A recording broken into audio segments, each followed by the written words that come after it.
Assalamualaikum warahmatullahi wabarakatuh. Selamat pagi teman-teman semua. Izinkan saya untuk memaparkan studi kasus pengaruh dari kepemimpinan terhadap kinerja pendidik dan tenaga pendidikan di SDN Malakasari 13.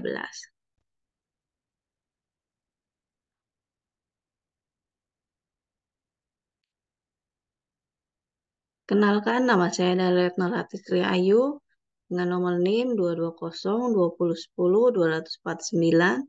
Saya ada di kelas MJ 401. Menurut Stoner, kepemimpinan manajerial adalah suatu proses pengarahan dan pemberian pengaruh pada kegiatan-kegiatan dari sekelompok anggota yang saling berhubungan tugasnya. Sedangkan menurut William N. Yeomans adalah leadership is attracting people to a cause and inspiring them to work to their potential in support of their cause. Strata kepemimpinan. Dalam suatu organisasi, kepemimpinan itu terbagi dalam 3 strata, yaitu yang pertama adalah top management, yaitu yang tekanan tugasnya pada pelaksanaan administrasi dalam menyusun rencana, kebijakan, dan laporan, terdiri dari jajaran direksi.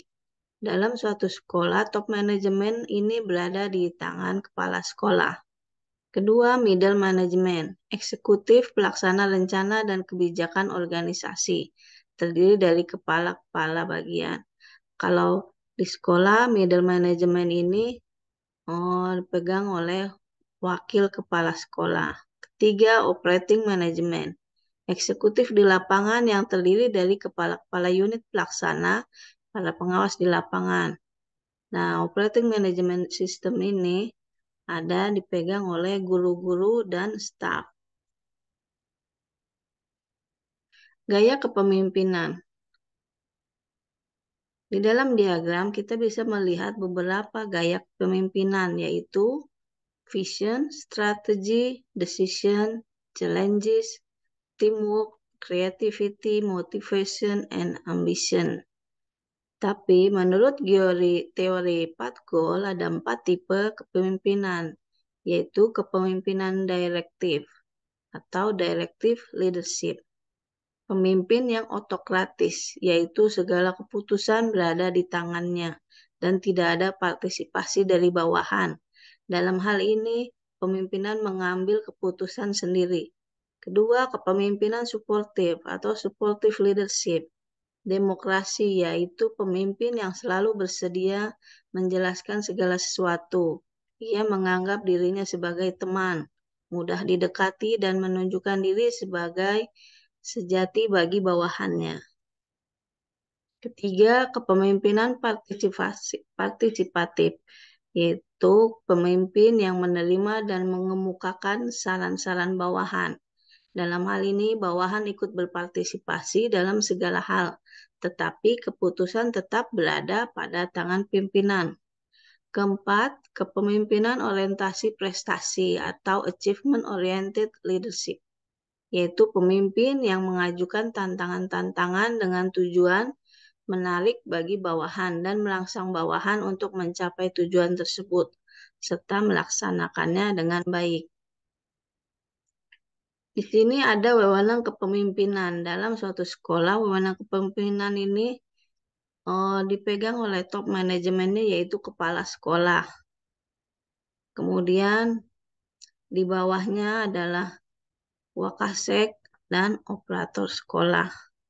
Kepala sekolah ini juga mempunyai mitra dengan komite sekolah. Kemudian di bawah wakasek adalah jajaran guru-guru, baik itu guru kelas dan guru bidang studi. Kemudian di bawah guru-guru ini adalah seluruh siswa yang ada di sekolah.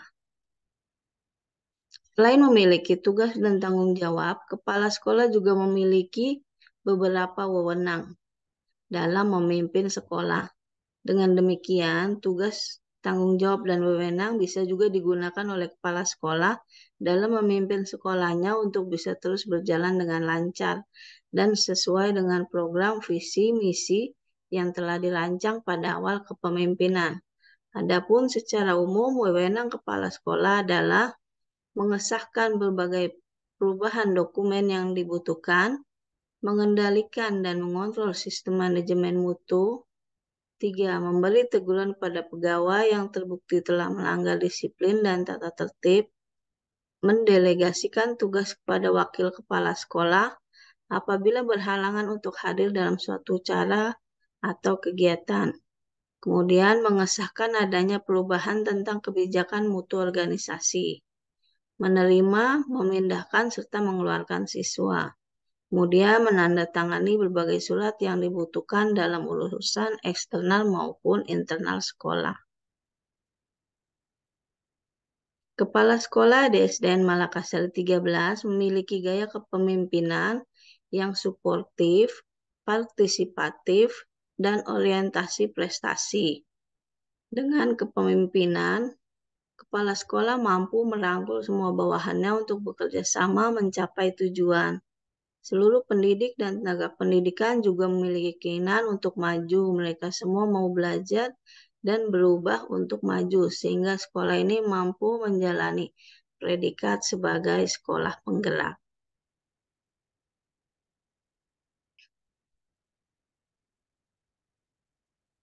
Strategi kepemimpinan yang dilakukan adalah seperti tabel di samping ini.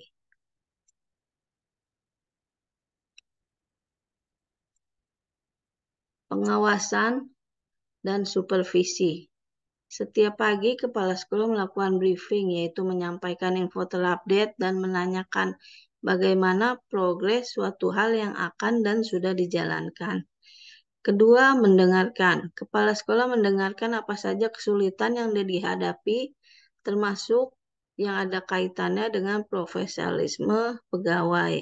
3. Berdiskusi dan problem solving.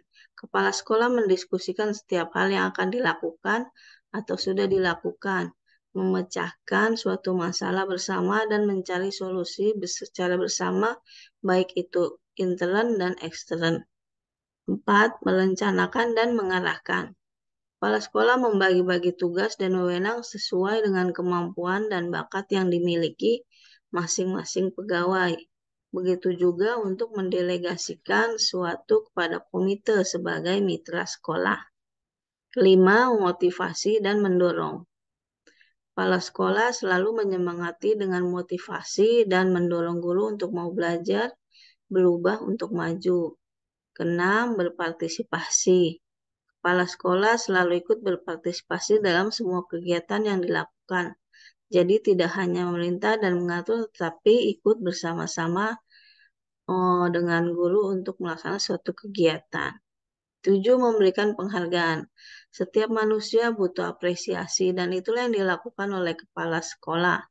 Tidak pernah lupa untuk mengapresiasi apa yang telah dilakukan oleh pegawai untuk suatu kebaikan atau kemajuan sekolah, baik memberikan pujian, ucapan terima kasih, ataupun hal lainnya sebagai apresiasi. Berdasarkan kajian ilmiah di atas, maka dapat diambil kesimpulan sebagai berikut. Kepemimpinan dalam pendidikan adalah kemampuan untuk menggerakkan semua personil atau warga sekolah dalam melaksanakan tugas pembelajaran sesuai dengan ketentuan untuk mencapai tujuan pendidikan nasional. 2. Keberhasilan pendidikan dalam suatu lembaga pendidikan tergantung bagaimana pemimpin mengarahkan dan menanamkan integritas bawahannya dengan gaya kepemimpinannya yang bisa merangkul semua aspek dan mentaati apa yang harus dilakukan tanpa harus dilihat pimpinan. 3. Seorang kepala sekolah harus bisa memecahkan suatu masalah jika terjadi konflik yang timbul baik intern maupun ekstern sekolah dan memberikan jalan keluar atau solusi untuk kebaikan bersama.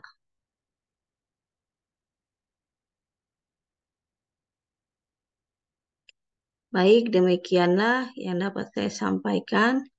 Terima kasih atas Latihan teman-teman semua, saya ucapkan wassalamualaikum warahmatullahi wabarakatuh.